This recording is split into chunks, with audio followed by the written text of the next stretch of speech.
took my cologne, I started to lose it. Every situation had a price to pay. I threatened to massacre the local bar once, and then Columbine gave him to mine. He made hate so exciting. All my friends were worried I was going to kill them. When my brother was doing drugs, we also housed a charismatic psychopath, Eric Harrison's son Joe. Oh man, he's a master of all shooters. I can't believe I'm doing this, but once you do it, you're like, oh my god, it's so fun. First guy I shot at, I was so pissed at him because he didn't take me seriously. I hate it when people disrespect me.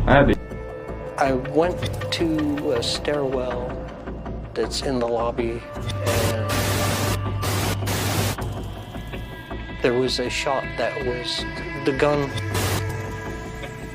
went off on its own when I was at the stairwell, and it fired into a locker, and the police officer fired a shot back at me, and it was at the moment that I got shot at that I changed my mind.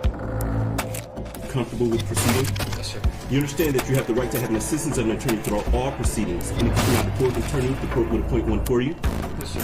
You understand that you will be pleading guilty to count 1, terrorism causing death. That is a felony where you face up to life without parole or a minimum sentence of 25 to 40 years and a maximum sentence of at least 60 years. You may have to reimburse the government for expenses incurred from the violation. You're also charged with count 2. Get ready to delve into the minds of those who walked the darkest paths. In our chilling countdown, witness the 10 most disturbing interviews with school shooters as we confront the unfathomable and search for understanding in the face of unthinkable tragedy. Number 1. Sandy Hook shooting. The Sandy Hook Elementary School shooting, which occurred on December 14, 2012, stands as one of the most heartbreaking and tragic events in recent memory. The perpetrator, Adam Lanza, a 20-year-old with a history of mental health issues, arrived at the school armed with a variety of weapons, including a semi-automatic rifle.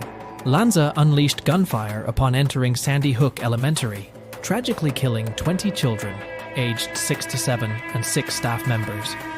The incident spurred global calls for action on gun violence and mental health support, reigniting debates on related policies. Teachers and staff demonstrated remarkable heroism, shielding students from harm and guiding them to safety. The Sandy Hook shooting also sparked important conversations about the vulnerability of schools and the need for comprehensive measures to prevent such tragedies in the future. It served as a stark reminder of the devastating impact of gun violence on communities and the urgent need for meaningful action to prevent similar events from occurring again. John 911, what's the location of your emergency? Sandy Hook Elementary School, 12 Dickinson Drive. Okay, I've got that. What's going on down there? I believe they're shooting at the front glass. Something's going on. All right, I want you to stand on the line. Where are you in the school? I think there's somebody shooting in here at Sandy Hook School. Okay, what makes you think that? Because somebody's got a gun. I saw a glimpse of somebody. They're running down the hallway. Okay. The Sandy Hook shooting continues to haunt us, reminding of lives lost and the ongoing effort to safeguard all, especially children, in our schools and communities. Number 2. Aidan Hale. Aidan Hale, born Audrey Elizabeth Hale, became the perpetrator of a devastating mass shooting that shook the Green Hills neighborhood of Nashville, Tennessee in 2023. The incident occurred at the Covenant School, where Hale, a former student, unleashed a barrage of gunfire on students and teachers alike. Before the shooting, Hale sent a chilling text to a friend, who promptly alerted authorities, but the attack had already started when they arrived. Armed with rifles and a pistol, Hale fired around 150 rounds, resulting in 6 deaths, including 3 students and staff. Law enforcement's quick action neutralized Hale, but the damage was irreversible. The motive behind Hale's heinous actions remains unclear, as she had no prior criminal record. The incident sent shockwaves through the community and reignited conversations about gun violence and mental health support. Nobody ever came. And then maybe like an hour and a half later, I received another phone call. And they were saying, okay, we're going to send somebody. And I was like, oh, I thought you guys were sending somebody initially. Couldn't believe it. And then the fact, that I did, I tried to reach out, not even knowing that it was her. I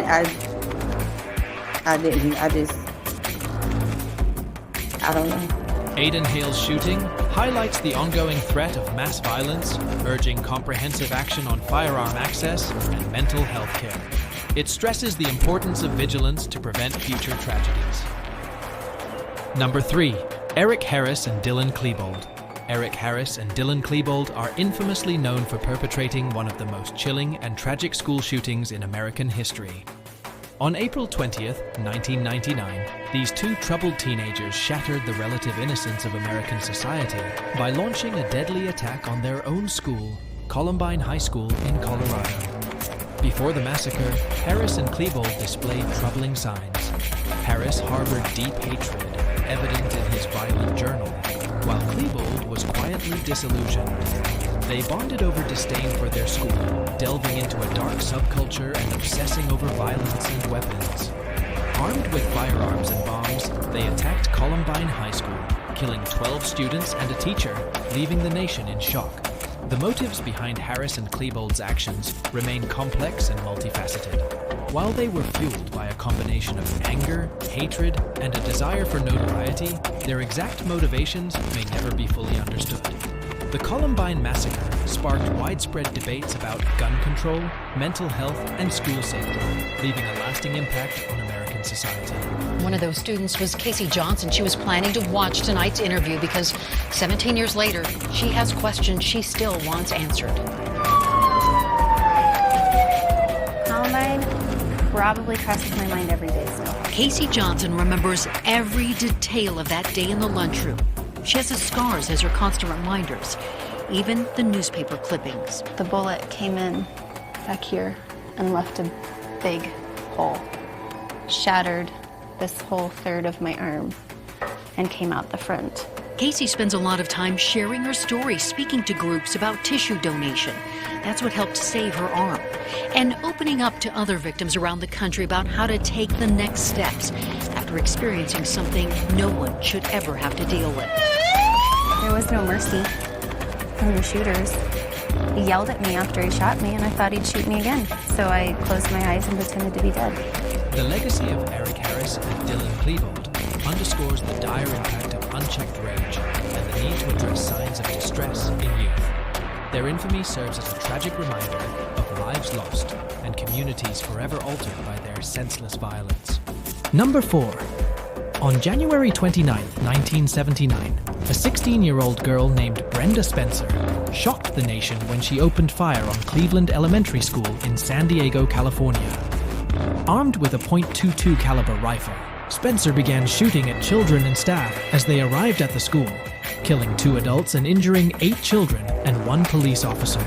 The motive behind Spencer's actions remains unclear, but during the shooting, she infamously told a reporter over the phone, "I don't like Mondays. This livens up the day."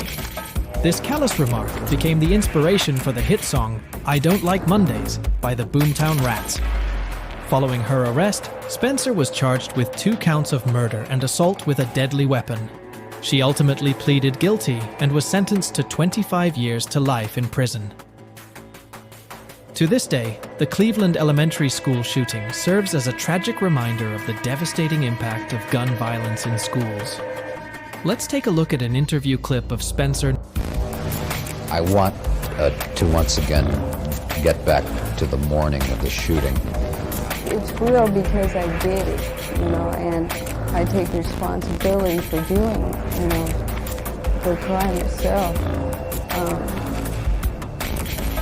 I remember up to a certain point clearly, and that was, I guess, when the drugs started to kick in, because all that morning I had been drinking and taking the pills with the whiskey and stuff. Past a certain point, it just all kind of phases out. Number 5. Nicholas Cruz became infamous for perpetrating one of the deadliest school shootings in American history. On February 14, 2018, Cruz carried out a horrific attack at Marjorie Stoneman Douglas High School in Parkland, Florida, leaving a trail of devastation in his wake. Before the shooting, Cruz's troubled upbringing and behavioral issues raised concerns. Despite warning signs, he entered Marjorie Stoneman Douglas High School armed with a semi-automatic rifle, killing 17 people. His obsession with violence and firearms reignited the debate on gun control and school safety, prompting calls for legislative action. We have Cruz's interview clip. Where were you born?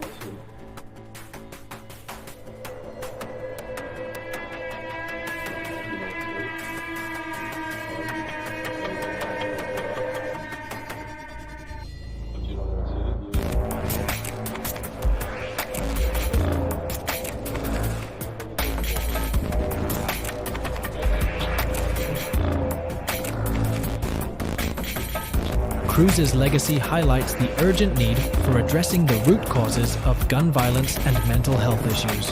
While Cruz's motives may never be fully understood, his name will forever be associated with one of the darkest chapters in American history. Number 6. On June 5, 2014, Aaron Ibarra carried out a horrific attack at Seattle Pacific University, leaving one student dead and 2 others injured. Ibarra, then 26 years old, entered Otto Miller Hall on the campus, armed with a shotgun, and opened fire on students attending a Christian college prayer service. Ibarra's motive for the attack was rooted in his severe internalized mental health problems, which included struggles with depression and violent tendencies. Despite having no prior criminal record for violent behavior, Ibarra had a history of minor encounters with law enforcement, including arrests for drunk driving and operating a vehicle without insurance. During his interrogation following the shooting, Ibarra revealed disturbing details about his troubled upbringing and the evolution of his violent tendencies. He expressed feelings of neglect and betrayal, attributing his descent into violence to a sense of abandonment and a perceived failure of society to address his mental health issues adequately. In court, Ibarra was sentenced to 112 years in prison for his crimes. His actions serve as a stark reminder of the devastating consequences of untreated mental illness and the importance of providing support and resources to individuals struggling with mental health challenges. During the investigation, he revealed, He took my cologne. I started to lose it. Every situation had a price to pay. I threatened to massacre the local bar once, and then Columbine came to mind, and he made hate so exciting. All my friends were worried I was gonna kill them. When my brother was doing drugs, we also housed a charismatic psychopath, Eric Harrison's son, Joe. Oh man, he's a master of all shooters. I can't believe I'm doing this, but once you do it, you're like, oh my god, it's so fun. First guy I shot at, I was so pissed at him because he didn't take me seriously. I hated when people disrespect. Number 7. Ethan Crumbley. Ethan Crumbley, a 15-year-old student at Oxford High School in Michigan, carried out a tragic school shooting on November 30th, 2021, resulting in the deaths of 4 students and injuries to others. Prior to the shooting, warning signs of Crumbley's troubled behavior, including disturbing drawings and alarming social media posts, were evident. The incident sparked national debates on gun control, school safety, and mental health support for students. Crumbley faces multiple charges as an adult, and his parents also face charges related to the incident. The tragedy underscores the need for proactive measures to address mental health issues and prevent future acts of violence in schools. During the court hearing, he revealed various aspects. Please raise your right hand. Under penalty of perjury, do you swear or affirm that the statements you're about to make will be the truth? Thank you. You put your hand down. What is your name? And Mr. Crumbley, how old are you? 16 years old. Can you read, write, and understand the English language? Can you hear and understand me, the prosecutor, as well as your attorney? Are you satisfied with the advice your attorney has given you? And you also have been appointed another court-appointed attorney as well as a legal guardian ad litem. Did you have an opportunity to speak to your legal guardian ad litem? And having spoken to your legal guardian ad litem, are you still prepared to proceed this morning? Number 8. Michael Carneal. Michael Carneal committed a tragic school shooting at Heath High School in Paducah, Kentucky in 1997. At just 14 years old, Carneal opened fire on a group of students gathered for prayer, resulting in the deaths of 3 students and injuries to 5 others. Following his guilty plea, Carneal received a life sentence without the possibility of parole for 25 years. The incident sparked discussions about gun control measures and mental health support for young individuals. During the investigation, he revealed, "The board is unable to reach a unanimous decision at this time." 25 years to prepare for today, and it still doesn't seem like it's happening. Do you recall what that voice told you to do? Jump off the stairs, jump down the stairs. Number 9. Evan Ramsey. Evan Ramsey was responsible for a school shooting at Bethel Regional High School in Bethel, Alaska in 1997. At the age of 16, Ramsey brought a shotgun to school and killed the principal and a fellow student while injuring 2 others. He later admitted to the crime and was sentenced to 210 years in prison. The incident shocked the small Alaskan community and raised concerns about school safety and access to firearms. In an interview, he said, where I fired the first shot, and I planned on conveying how I was feeling. Killing several others on the way there.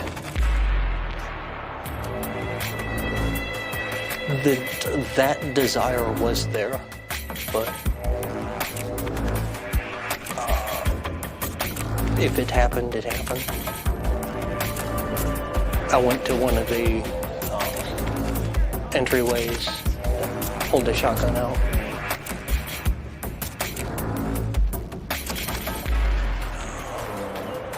I went into the main lobby area and I fired into a crowd of people.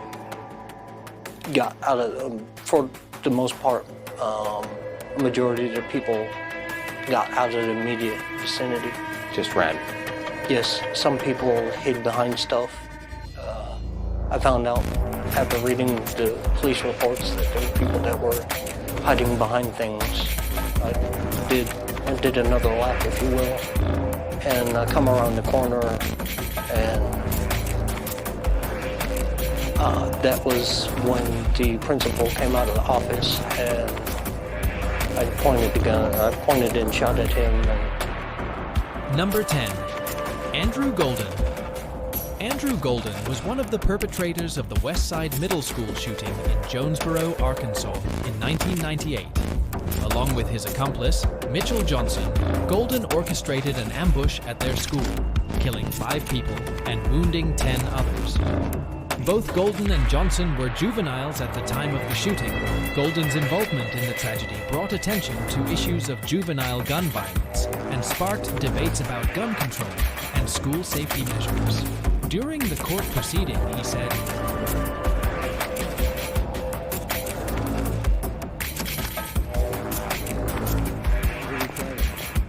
He told me that he was going to kill somebody day 3 yesterday at lunch. And I didn't believe him. I thought he was joking because I could talk about guns a lot. And then when I came outside, the guns went off. I thought it was construction workers blowing up rocks. Get out of the building one.